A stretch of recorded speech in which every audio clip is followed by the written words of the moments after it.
महिला जनधन खाता धारकों के खातों में 500 रुपए की सरकारी सहायता की दूसरी किश्त 4 मई यानी सोमवार से मिलनी शुरू हो जाएगी। कोविड-19 संकट के दौरान गरीबों की मदद के लिए वित्त मंत्री निर्मला सीतारमण ने 26 मार्च को महिला जनधन खाता धारकों के खातों में अप्रैल से 3 महीने तक हर महीने 500 रुपए की मदद देने की घोषणा की थी। वित्तीय सेवा सचिव देवाशीष पाडा ने ट्वीट के जरिए ये जानकारी दी। पीएम गरीब कल्याण पैकेज के तहत प्रधानमंत्री जनधन योजना के महिला खाता धारकों को 500 रुपए की मई महीने की किश्त बैंकों में भेजी जा रही है। उन्होंने कहा कि लाभार्थियों को ये पैसा निकालने के लिए एक प्रणाली जारी की गई है। उसी के हिसाब से वे बैंक शाखा या ग्राहक सेवा केंद्र जाकर पैसा निकाल सकते हैं। इस पैसे को एटीएम के जरिए भी निकाला जा सकता है। शाखाओं में भीड़ न जुटे, इसलिए इस राशि का स्थानांतरण 5 दिन की अवधि में किया जाएगा। इससे सामाजिक दूरी के दिशा निर्देशों का अनुपालन करने में मदद मिलेगी। इस तारीख को निकाल सकते हैं पैसे। शेड्यूल के अनुसार जिन महिला जनधन अकाउंट का अंतिम अंक 0 या फिर 1 है, वो 4 मई 2020 को बैंक जाकर राशि की निकासी कर सकते हैं। जिन महिला जनधन खातों के अकाउंट नंबर का आखिरी अंक 2 या 3 है, वो 5 मई 2020 को राशि की निकासी कर सकते हैं। वहीं जिन लाभार्थियों के अकाउंट नंबर का अंतिम अंक 4 या 5 है, वो 6 मई 2020 को निकासी कर पाएंगे।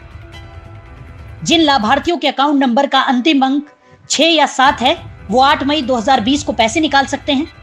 जिन लाभार्थियों के अकाउंट नंबर का अंतिम अंक 8 या 9 है, वो 11 मई 2020 को राशि की निकासी कर सकते हैं।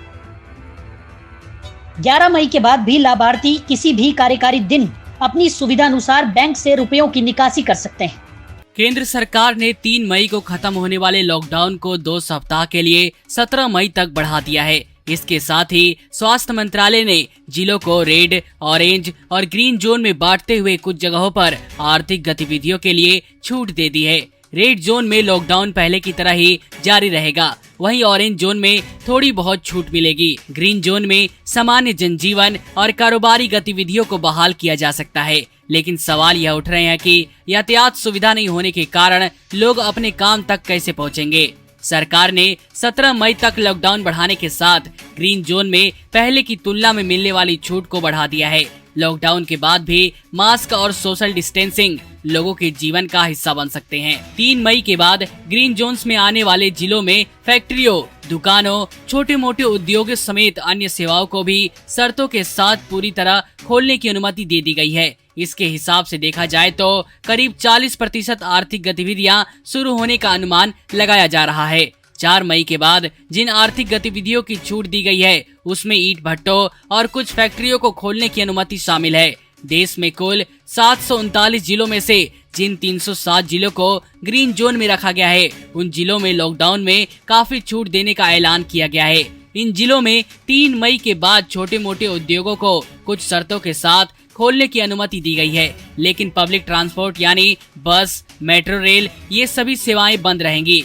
पब्लिक ट्रांसपोर्ट बंद होने के कारण ग्रीन जोन्स में खोले गए फैक्ट्री, उद्योग आदि में श्रमिक कैसे पहुंचेंगे, यह सवाल खड़ा हो गया है। ऐसे में देखा जाए तो जब मजदूर अपने काम तक पहुंच ही नहीं पाएंगे तो आर्थिक गतिविधियां किस तरह काम करेंगी। ग्रीन जोन्स में बस चलाने की अनुमति तो दी गई है, लेकिन फिलहाल बसों में सिर्फ 50% यात्री को ही बैठने की अनुमति दी गई है। आपको बता दें कि देश भर में लॉकडाउन से काफी लोगों के रोजगार पर असर पड़ा है। हालांकि लॉकडाउन जरूरी भी है, लेकिन इसके साथ साथ सरकार को लॉकडाउन से होने वाली परेशानी झेल रहे देश भर में सभी मजदूरों के लिए ठोस कदम उठाने की जरूरत है, क्योंकि अगर लॉकडाउन से कोई सबसे बुरा प्रभावित हुआ है तो वह है गरीब और SC/ST समाज के लोग, जो डेली बेसिस पर कमाते और अपना जीवन चलाते हैं। नमस्कार।